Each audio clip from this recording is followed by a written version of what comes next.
afternoon, everyone. Really happy to see you. If there's one thing I love, it's a packed lecture hall. So you all understand me, right? Speaking in English, everybody here speaks English. The Zohar is written in Aramaic. Aramaic was a language spoken in the Middle East about 2,000 years ago. If I talk to you in Aramaic or if I read the book in Aramaic, we're not going to understand. But English you're going to get, right? Right? Okay. I'm going to open this book. I'm going to translate something in English. Let's get inside. Further, he descended and struck the lion. Initially, when this river rolled its waters down, Israel was in a state of perfection, for they offered up gifts and sacrifices to atone for their sins and to save their souls. Then the image of a lion would descend from above, and they would see it on the altar as it trampled the bodies of the sacrifices, devouring them all, and all the dogs would fall to silence. Get it? Good.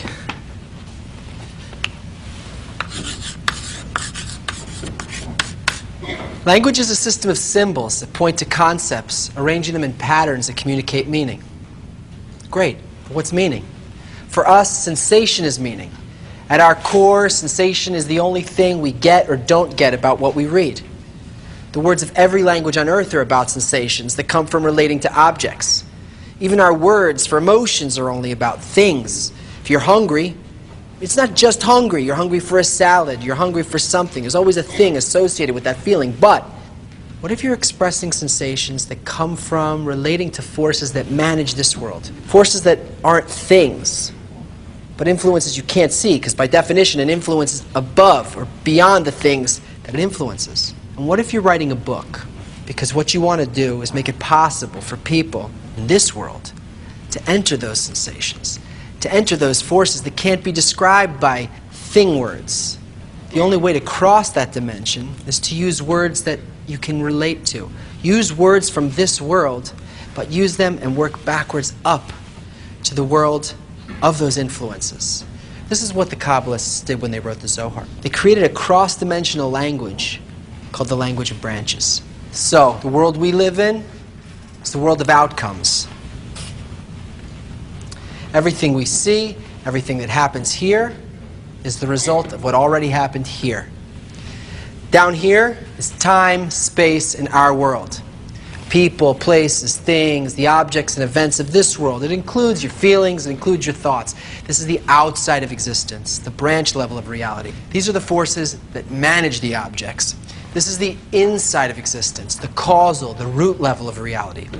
There's nothing on the branch level that isn't the direct result of an upper force. It's said there's not a blade of grass that doesn't have an angel above it that strikes it and tells it to grow. These forces, they're expressions of a single giving field of intention that never changes. And this type of intention is the only thing that can create. The branch has no power in itself. It's all just raw material. It's like the wax after the imprint of a seal. The only thing it can be is what the seal imprinted into it. Boom. It's too late. It can't change anything.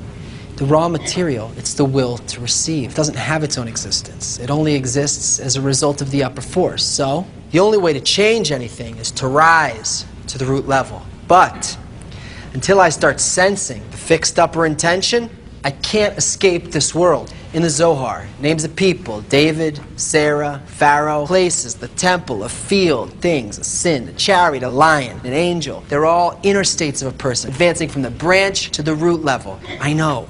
We get freaked out. We get confused by our religious conditioning. It's hard not to respond this way, but you've got to unlearn that response. It's like a manual on quantum physics, but we're using emotional rather than technical language, because that's how we're going to connect to the upper forces, with sensation, with desire, not with the mind. Okay? He descended and struck the lion. The state of Bina, the force of giving, the upper creative. Initially, when this river rolled its waters down, Reaction of the root level. Israel was in a state of perfection. Your desire to be connected to the upper force is able to make the connection. For they offered up gifts and sacrifices to atone for their sins and to save their souls. When you have a sincere need to rise above a part of your inner animal egoism. Then the image of a lion would descend from above, and they would seed on the altar as it trampled the bodies of the sacrifices, devouring them all. Only because you want to draw closer to the upper force, to give to it rather than doing it for yourself. And all the dogs would fall to silence. And this happens despite the doubts your ego gives you.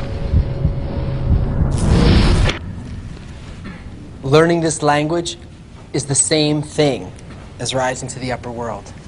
By becoming inwardly like these sensations, it makes us able to know what's going to happen tomorrow. Because tomorrow is what we intended. Okay, that's it for today. Remember, you don't have to study, but you do have to learn.